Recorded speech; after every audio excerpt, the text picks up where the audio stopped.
This is Mandar from Copper, and I am going to talk about an important topic, which is how to help your parents with legacy planning.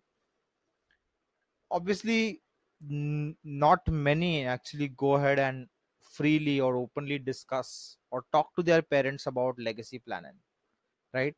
Parents want to leave behind a portion of their wealth as legacy for either their children or their grandchildren. I'm sure if your parents want to do that, you can definitely help them plan their legacy much better. So, how can you advise your parents on legacy planning? Well, you should help them to invest their retirement fund in different financial instrument that provides them attractive returns, and also these investments are tax efficient. So first and foremost, you should help, when it comes to legacy planning, you should help them with retirement planning first, so that whatever they have invested provides them a regular monthly income, and the financial needs of your parents are taken care of.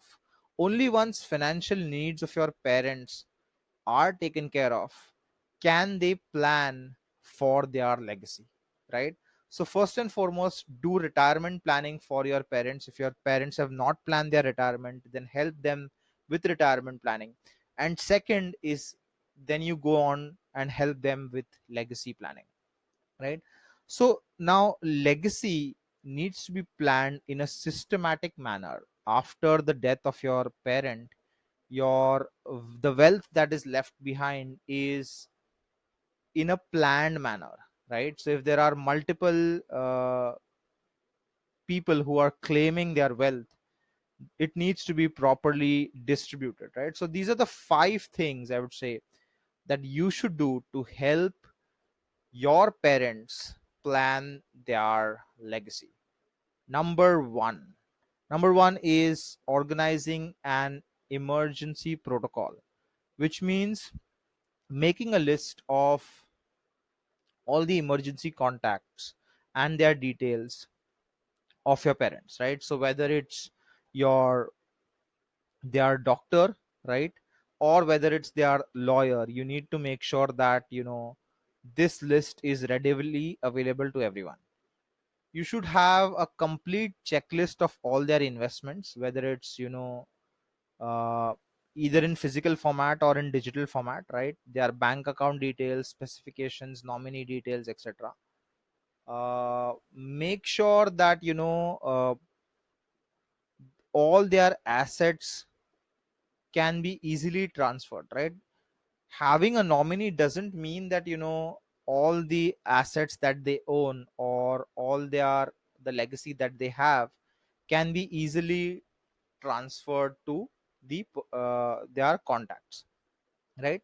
So what I would recommend is having details about lawyers, uh, insurance providers, financial advisors, etc. All of this needs to be kept in one place, right? So during tough times or during stressful situations, right, uh, you can have quick or easy access to these documents that will help you to make critical decisions. Second, I would say is help them draw a will, right?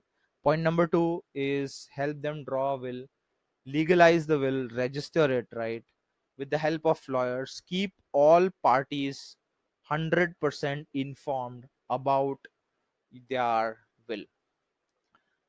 This is not just the legally right thing to do, right, but it also helps you you know uh, distribute their wealth much better amongst whoever is going to get their wealth, right? Three is to actually go ahead and have a conversation with your parents, right? So uh, this is not just applicable to legacy planning, but for everything related to their finances or your finances. You need to keep your parents informed about your finances, right? And same is the case with their legacy. There needs to be 100% open conversation that you have with your parents when you are helping them create a legacy, right? Or you are helping them plan for their legacy. Number 4, I would say, is to, you know, keep in mind what they really like, right? So keep their ideas for legacy and philanthropy in mind, right? Make sure that whatever their decision, whether they want to give funds towards charity, or they want to donate it towards a good cause, or they want to not equally distribute their wealth, right? So that's their decision. Respect their decision and make sure that you abide by that decision. And fifth is, help them choose the right financial instruments for investment instruments for legacy planning, right? So organize their properties. uh, this is the most common form of legacy that is left behind, right? You can basically help them choose between different options, whether it's ppf, nsc, nps, insurance, fixed deposits, recurring deposits, right? Whatever financial instruments you recommend, make sure that they are tax friendly. They are can be easily liquidated in case of a death, and there is long term viability of the asset, right? So from a long term perspective, the financial instrument is really helpful for all the legal heirs to the family, right? So all of these aspects, if they are kept in mind, it will help your parents to plan their legacy much easier, right? So just to summarize how you can plan for legacy of your family, of your parents.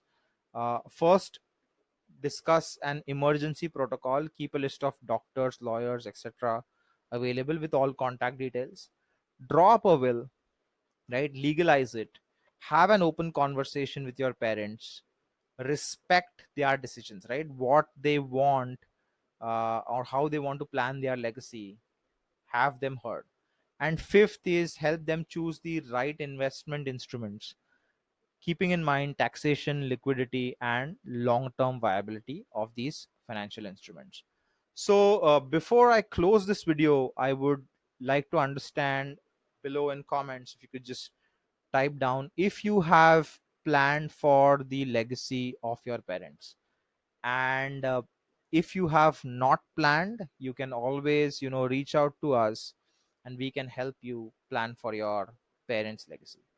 That's it for now. I hope you like this video. For more such informative videos on financial planning, please visit Copper Academy on academy.copper.in. Have a good